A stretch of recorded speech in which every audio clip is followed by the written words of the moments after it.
Alright guys, big welcome to you all to our channel. We are team crushing the meta. As you can see, I'm here for you guys with a tournament report. This time it's on myself, so Harth Hayawi aka D-Boy from Team Crushing the Meta. And it's the Bushiroad Championship Series in Nancy for Premium. This year I was able to get in third, so that would mean that I will be able to go to Worlds this year. Hell yeah! So last year I also came in third, but on that year it was only the first. I think maybe the second go to World, I don't remember exactly, but I didn't get any invitation. And with Team League we got in first as well, but we didn't get any invitation because we didn't have any Worlds for teams that year. So yeah, as you can see right here, we had Maxime Solomon was able to take first place, amazing. Togen Mohamed, he was able to get second place. One of our best players in Europe was able to get second place. I was able to get in third, and JJ was able to get in fourth with Nova Grapplers. Amazing. It's just so good. This guy is so competitive. It's amazing. We are very proud to have him as one of our players from the Netherlands. As you can see, we had a very interesting top 8 right here, and the picture for me with the game against Solomon. So let's go through the tournament, talk a little bit about it. The tournament was in France, in Nancy. It was amazing because the people there for the organization did a great job. They had also free food and drinks for everybody, especially for people that traveled from far. And it was a 2-day event. On the first day we had the Swiss of 7 rounds from the for the premium tournament, and on the second day we had the top 8 of the premium tournament, and at the same time we also had side events. The side event was very huge. It was a standard tournament with like Swiss rounds and tops, and you get a lot of goodies for participating, but at the same time if you get to the top 8 you also get extra prizes, so it was amazing to see that as well. As you can see, we had different players from different decks, different clans and different countries. Especially we had a lot of dark regular players, as in 11, 6 pale moon players, and 1 year chronicle player being Eric from Vanguard Insider, which was also amazing to see him there. You could definitely check his channel out if you didn't. Vanguard Insider, it does provide us with a lot of information about new clans, like crazy combos, deck profiles, especially new stuff, which is amazing to see. Also some matches as well. For Pale Moon we had 6 players, one of them being Sven from our team as well, from the Netherlands, and the other one was Wesley, also from the Netherlands, and he was able to get the top 8 as well, which is amazing. For Spike Roller players, I love Spike Roller players, especially the ones that come from France, because they are really good. Surele being one of them, which is already able to go to the Worlds this year because he was first with Bad and Dragger in the London Bushiroad Championship Series Pro Premium. And also we of course have Don Tomo, and we have Crushing Kyo, which is amazing to see him play. It was the first time me seeing him, and I had a lot of fun to be able to talk with him, do his deck profile as well, which will be on our channel very soon. 3 Nova Grappler players, one of them being JJ, which was able to get 4th place, top 8 and then 4th. And then 1 Link Joker player from Germany. Amazing to see him make a comeback with Glendios. Glendios Gyze was the deck that he played, which was just crazy. He was close to get to top 8, but yeah, the deck worked really good in the beginning, and after that it just went down. But it's still a G deck, and it does need this support. 3 Dimension Police players. One of them was also very close to get to top 8. He played a very interesting build with Rush grade 2 and having a lot of crits on his grade 2 with the Commander combo. We also had 4 Aqua Force, 3 Bermuda, 2 Grand Blues. 1 Megacolony player was able to get to the top 8 with Crudoro Gyze, if I'm not mistaken. 1 Tachikaze player was also almost to get to the top 8. Glacian from our team as well.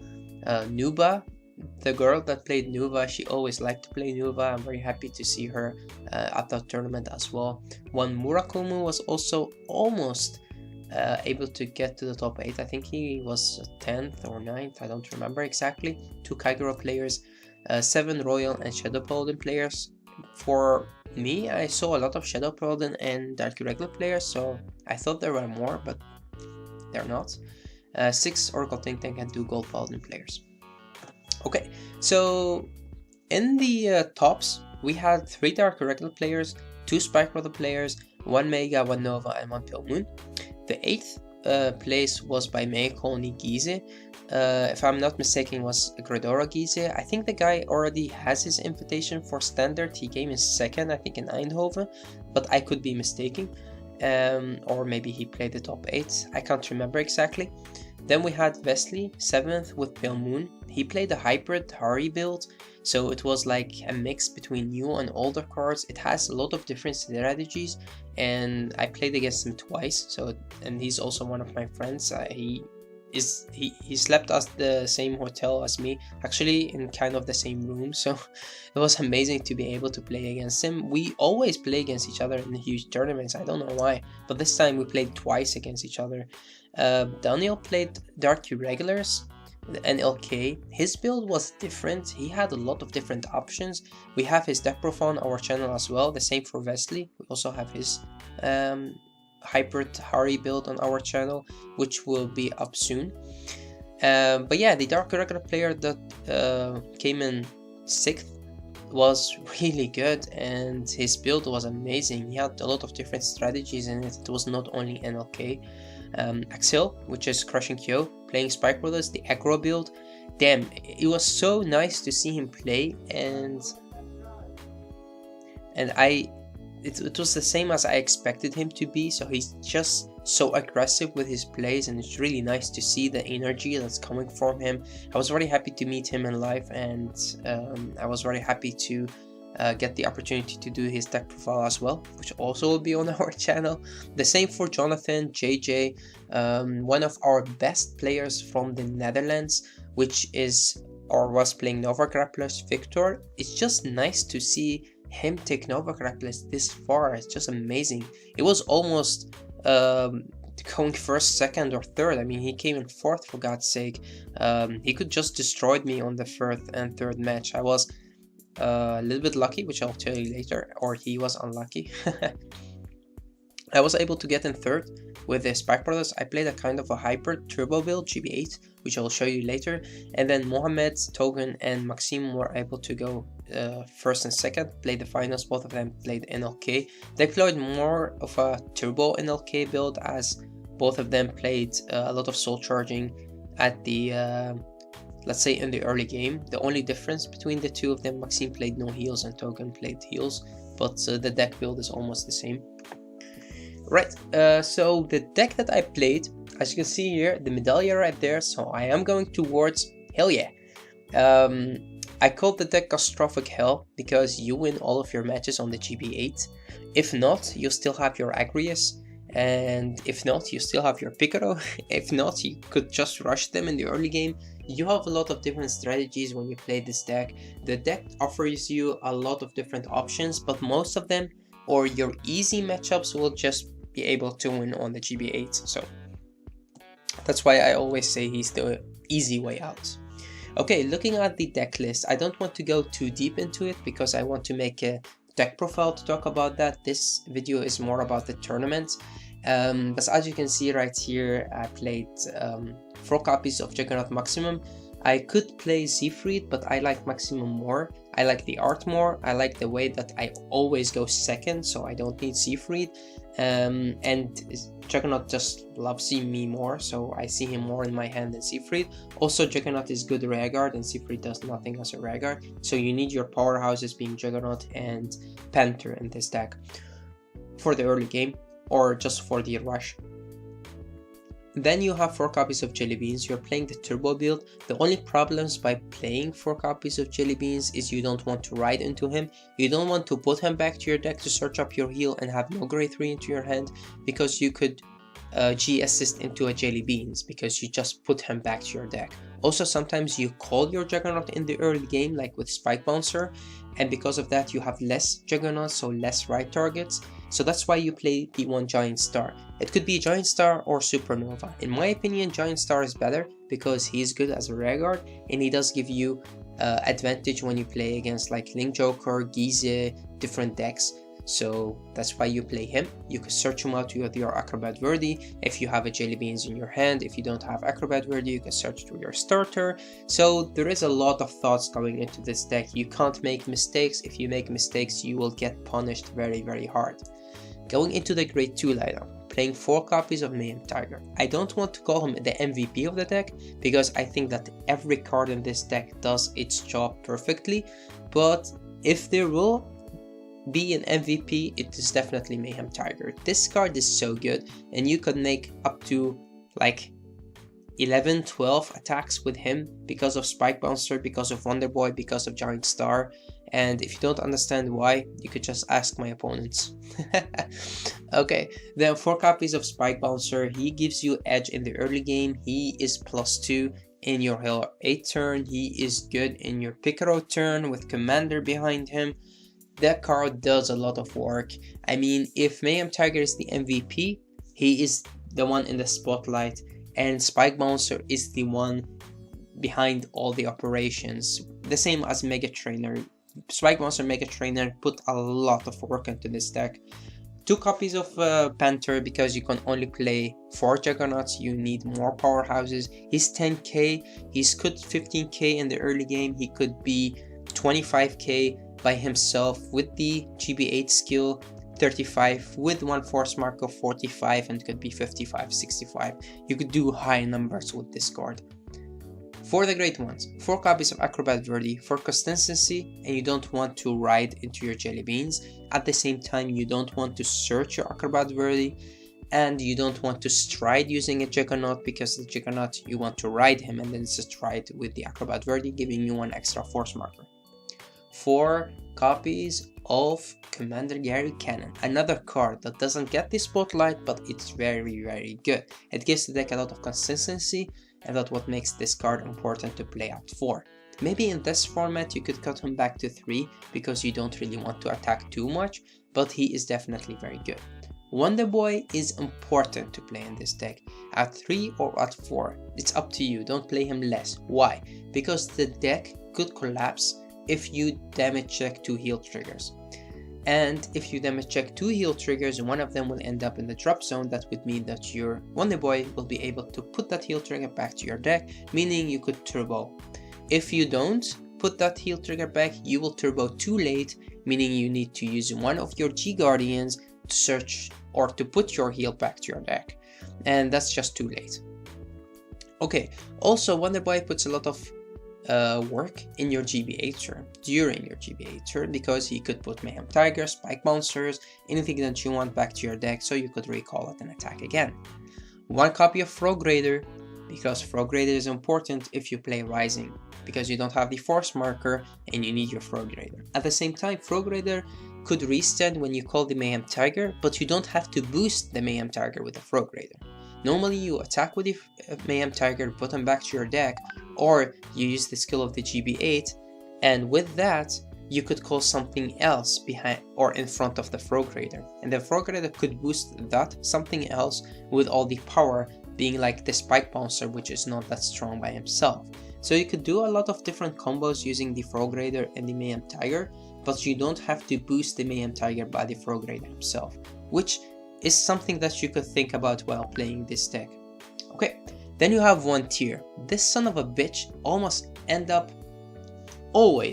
up in the damage zone when I play this deck. I don't know why, but when he's not, he is amazing. This card could give you like 10 extra attacks, because he could counter charge 5 if you go Merendol first, and with that you could loop the Spike Bouncer. You could also draw from the Spike Bouncer, which every counterblast means an extra attack, and the Spike Bouncer will give you 2 extra attacks by 2 counterblasts. So yeah, just too good.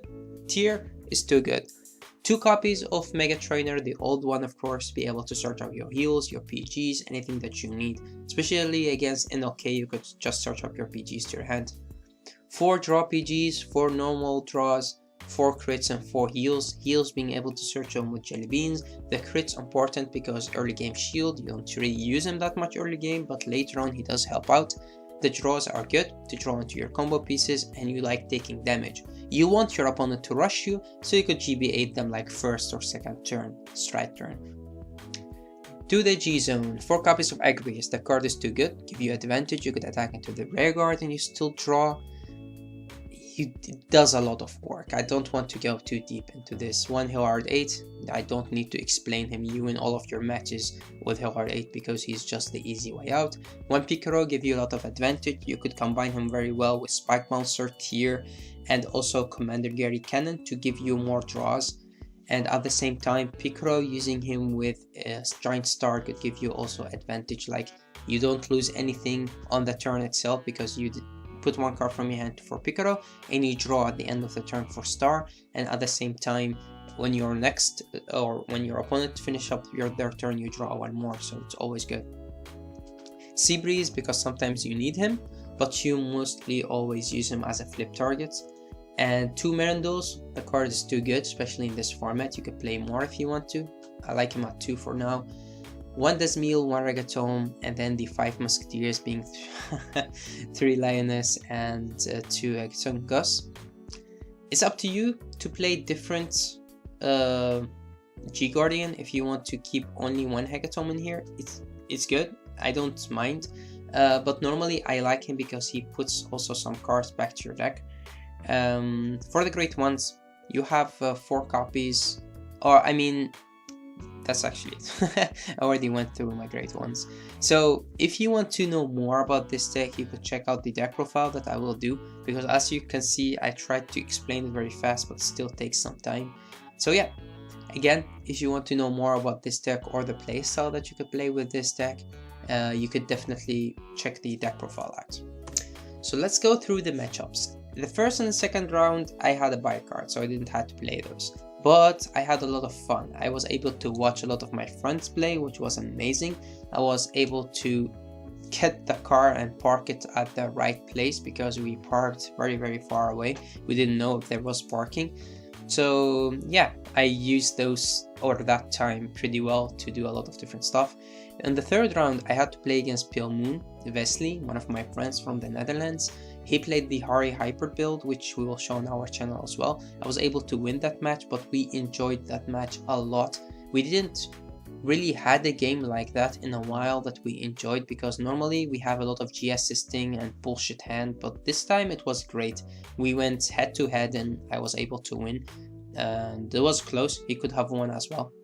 Fourth round, I had to play against Dark Regulars in LK. I can't remember the guy's name, but I was able to win that match as well, as NLK is not that hard of a matchup for me, especially for this build. I mean, you could even give them no damage if you want to. The deck works great against NLK, there's no problem. As you can see, I had to face NLK again. This time it was Daniel. I was very happy to face him because I love playing against him. I played against him on area and we had to face them on the team in Brussels, team tournament. And I just like playing against this guy. He's so fun to play against. He's like me. We enjoy ourselves while we're playing. It's not about winning or losing. And also his deck was really interesting. It was not only NLK. He played like a different version, and we will show his deck on our channel as well. Then I had to play against Mohamed Togen, which also played Dark Regular NLK, and he is just so good. I mean, damn, this guy is definitely Worlds skill player. I mean, you definitely have to have him every year at Worlds, and I hope that he will represent us this year as well. I think he's going because he went second, and yeah, that was a hard matchup for me to play. I think that I also was able to go GB8 second stride, but he played, I pushed him to make different plays, but at the same time he was unlucky. I think one of his turns he could have finished me off, but he didn't have NLK in his hand or in his soul, so he couldn't do like a small loop. So I don't know what really happened in that match because we didn't film it, we can't put it on the channel because nobody recorded that match. But I was able to win it, and I had enough shield in my hand. That was not the problem, but he didn't really have the right hand to do his stuff. So he had to go to Bladder Mouse. He had to use different strategies, which was okay. And then I had to play in the 7th round against Maxime Solomon. He didn't play that round. He scooped. It was interesting, I guess. It was a tactic that he used. He didn't want to go first in the Swiss, I think. Also, he told me he didn't want to give information about his deck. That's why he didn't play against me. But at the same time, I knew what he was playing. I knew it was Dark Irregulars NLK, and his game was so so fast. They finished so fast. So I knew it was like a kind of a turbo NLK build with no strides, no GB8 skills, like early game soul charging. So the only thing I didn't know is he didn't play a Bobo and he did play the heal trigger, which did give him the edge in the top 4 match, because if I knew that he didn't play a Bobo and no stand triggers, then I would definitely have played a different strategy. But the problem is, I'm okay with people scooping if they don't like the match or if they don't want to play against me, but it was a kind of a strategy from him and it did work, so I do respect his choice. But at the same time, I'm not a big fan of scooping. I think if it was Togen, if it was anybody else, they would have just played the match normally. And at the same time, he told me, I don't want to play because I don't want to give you information about my deck. But he watched like 2 or 3 of my matches playing against NLK, so he knew what my deck was all about. So yeah, I don't know, it was a strategy and it did work. I mean, he was able to get first place and win against me in the top 4. So I was undefeated in the in the Swiss rounds, except the last round because I don't play it, so I don't count it. I count 6-0. I played the Swiss of 6 rounds and I went 6-0. And the first 2 rounds were a bye. In the top 8, which was on the 2nd day, I was confident going to the top 8. The only problem is I had to play against Wesley again. I don't want to play against him because I don't want to be the one to kick him out of the top 8. And at the same time, he had the same idea. He didn't want to kick me out of the top 8. And the day before, because we had the same room in the hotel, we were talking to each other about our strategies. We were putting everything on the table and we were just talking and laughing. And he was like, I'm gonna rush you. And I was like, yeah, do it because I have more pluses. And he was like, no, I will not rush you. And then he had a strategy. And with the Dark Side Princess, he could rush me and then put it back to the soul. I don't know, it was very interesting to play against him. Also the match, you can see it online on the, I think the French Facebook, and also we will share it on our channel as well. I will also try to get the video and do my own commentary on the video. So in the top 4, I had to play against NLK again, which is the 5th time I have to play against NLK. I mean, most of my matches were against fucking NLK, which is an okay matchup for me. It was Maxime Solomon again, and as I said, his tactic worked because he was able to win against me, so that's my first and only defeat in the tournament. He described the game differently in his video. You could check his video out. He made a fast video, which is very nice to check it out, to see his experience. He's a great YouTuber, I do have to agree with that, but the only problem I find about him is he plays meta decks and doesn't really play the deck that he enjoys the most, or that's the feeling that I get, and I hope that he will do that more often because we will see more of his characteristics in the playstyle. I also, on that match, which we will see also on the tape video, I tried to make some jokes while playing, and I tried to make the game more interesting, but he was taking none of that. He was really wanting to go towards, and I do understand that, but I didn't really had a lot of fun playing that game. But I went into the game with me laughing and happy and tried to have more fun, but the game was different. It felt more like, I don't know, playing as a robot or something, I don't know. But he's a great guy, don't get me wrong, but only in that game I saw a different Maxime than the Maxime I knew, and he played very well. I was very unlucky to get any PG to my hand. If I had like 1 PG, then that would be enough for me to survive the game, or to survive the turn, which he did like 2 half loops. At the same time, he played only 4 crits, and he was able to get 2 crits in his twin drive, which put me in a very hard situation. So I needed the PG to get out of that situation, and that's when I attacked with my Vanguard. So I had a triple drive and 2 searches for Commander Gary Cannon, but I didn't get any PG in the top 5 cards, and I didn't get any trigger as well, so my defense was very low, and yeah, I lost that match, but it was okay. I had to play the 3rd and 4th match, and if I won that match, I was able to get 2 worlds as well. I had to play against Johnathan, aka JJ, one of our best players from the Netherlands. He played Nova Grapplers. Yeah. We play a lot against each other, or not really that much, but when we play against each other, most of our matches would look like right and turn, right, stride and turn, right, stride, flip and turn, right, stride, flip and turn, GB8. So he could go faster to the GB8, and that's when he was able to get the GB8 first. The only problem is he had to discard 2 cards from his hand to stride, and that really cost him actually the game, because if he had a grade 3 in his hand, then he would have a way better formation and I would be out of the tournament, or I would have 4th place. I don't know for sure. I had 1 G Guardian left to guard 1 more attack, but it was really interesting, and the GB8 of Nova Grapplers is also very good. But after that, I had like 3 cards in my hand, one of them being G-Guard and the other being a PG. So if I had to stop everything, that would cost me my whole hand, and maybe I will not be able to go to GB8. But I was able to go to the GB8 turn with like 3 or 4 cards in my hand, I don't remember. And with that, I was able to win the game. But it was very close. And if he had won, then I would have been okay with that, because he does deserve the win as well. So that was actually it for my matchups. I hope that you enjoyed this video. I wanted to make this video not too long, but I think it's still pretty long. If you want to watch more, then I have a lot of different deck profiles for you guys that are almost ready to put on our channel, but you could always go to our channel, maybe they're ready, because the time that I'm making this video is different than the time that you're watching it, of course.